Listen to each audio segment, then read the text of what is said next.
Assalamualaikum warahmatullahi wabarakatuh. Perkenalkan, nama saya Siti Aulia dari kelas 11 IPS 1, nomor absen 30.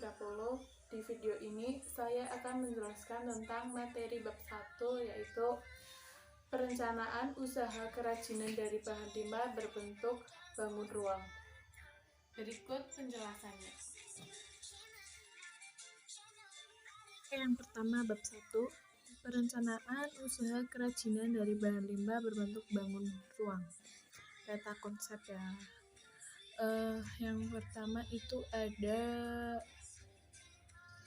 pengertian limbah berbentuk bangun ruang, dan yang kedua ada aspek-aspek penting dari bahan limbah berbentuk bangun ruang, dan yang ketiga faktor-faktor yang menjadi dasar pertimbangan limbah berbentuk bangun ruang, dan yang keempat faktor-faktor sumber daya berbentuk bangun ruang, dan yang kelima aspek perencanaan administrasi usaha limbah berbentuk bangun ruang ya.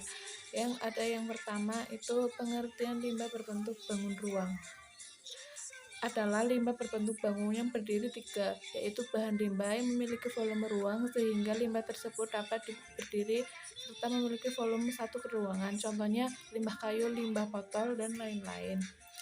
Dan ada yang kedua, aspek penting dari bahan limbah berbentuk bangun ruang.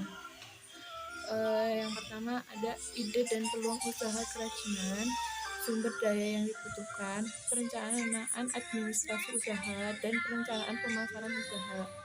Yang ketiga, faktor-faktor yang menjadi dasar pertimbangan limbah berbentuk ruang.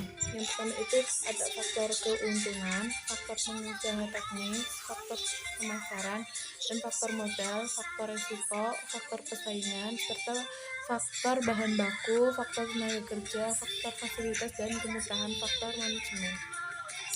Yang keempat, faktor-faktor sumber daya pendukung limbah berbentuk bangun ruang. Ya, ada faktor manusia, faktor keuangan, faktor organisasi, faktor perencanaan, faktor mengatur usaha, faktor pemasaran, serta faktor administrasi. Yang kelima itu ada aspek perencanaan administrasi usaha kerajinan dari bahan limbah berbentuk bangun ruang.